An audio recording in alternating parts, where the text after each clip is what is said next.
விக்கிரவாண்டி தேர்தலை பொறுத்த வரைக்கும் ஜனநாயக முறைப்படி தேர்தல் நடக்கல. அதனால அதிமுக அதுல போட்டியிடல.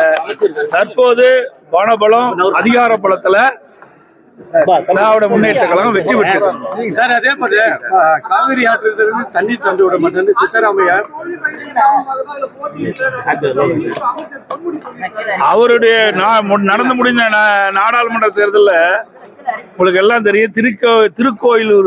திருக்கோயிலூர் சட்டமன்றத்தில் அவருடைய சொந்த தொகுதியில் அதிமுக தான் அதிகமான ரீடிங் வாங்கியிருக்கு.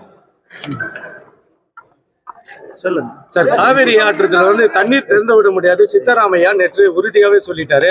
அதுக்கு தமிழக அரசு உச்சநீதிமன்றத்தை நாடுன்னு இந்த கதை தொடர்கதையாவே இருக்குது. அதாவது ஏற்கனவே உச்சநீதிமன்றம் தெளிவான தீர்ப்பு கொடுத்துட்டு ஒவ்வொரு ஆண்டும் கர்நாடக அரசு கர்நாடக அணையில் இருந்து ஒரு குறிப்பிட்ட அளவு மாதந்தோறும் தண்ணீர் திறந்து விட வேண்டும் என்று தீர்ப்பு கொடுக்கப்பட்டு விட்டது. அந்த தீர்ப்பின் அடிப்படையில் ஒவ்வொரு ஆண்டும் தமிழகத்திற்கு வழங்க வேண்டிய நீரை கர்நாடக அரசு வழங்க வேண்டும்.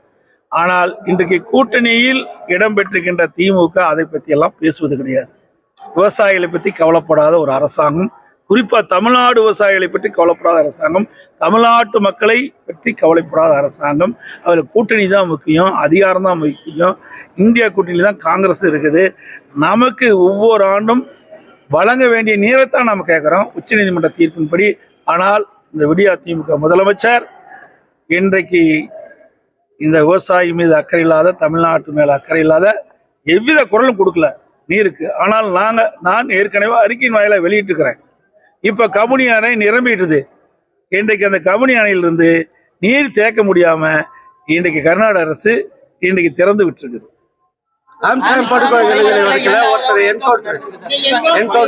இப்பதான் தொலைக்காட்சியில பார்த்தேன்.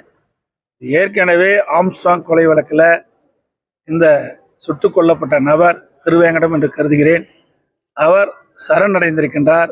இப்படி சரணடைந்தவரை வேகமாக அதிகாலையிலேயே அவரை அழைத்து சென்றதாக இந்த ஊடகத்திலே நான் பார்த்து தெரிந்து கொண்டேன். ஊடக செய்தி. அந்த செய்தியின் வாயிலாக நான் அறிந்து கொண்டது, ஏன் அவசரமாக அவரை அழைத்து கொண்டு அங்கே சென்று அவர் மறைத்து வைத்திருந்த ஆயுதத்தை கைப்பற்றுவதற்காக அழைத்து சென்றதாக சொல்கிறார். அப்படி அழைத்து சென்றவர்களை கைவிலங்கு தான் அழைத்து செல்ல வேண்டும். ஒரு கொலை குற்றவாளி அப்படித்தான் கைது செய்யப்பட வேண்டும் என்று விதி இருப்பதாக வழக்கறிஞர் சொல்லுகிறார்கள். அப்படி இருக்கின்ற பொழுது பாதுகாப்போடு சென்றிருக்க வேண்டும். அவர்கள் எங்கே அந்த ஆயுதத்தை மறைத்து இருக்கிறார்களோ அந்த ஆயுதத்தை கைப்பற்றுகின்ற பொழுது இப்படிப்பட்ட சம்பவம் நடைபெற்றதாக சொல்கிறார்கள். இதில் ஏதோ சந்தேகம் இருப்பதாக தெரிகிறது. ஏற்கனவே ஆம்ஸ்ட்ராங் குடும்பத்தினர் இந்த கைது செய்யப்பட்டவர்கள் மீது சந்தேகம் அடைந்திருக்கின்றார்கள். உண்மை குற்றவாளி கண்டுபிடிக்கவில்லை என்று அவருடைய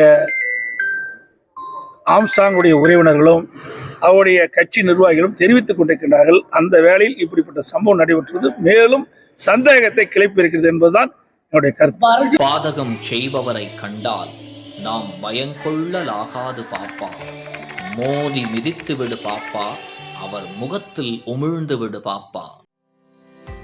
அண்மை செய்திகளை உடனுக்குடன் தெரிந்து கொள்ள இணைந்திருங்கள் இயம்நாடு தொலைக்காட்சியுடன்.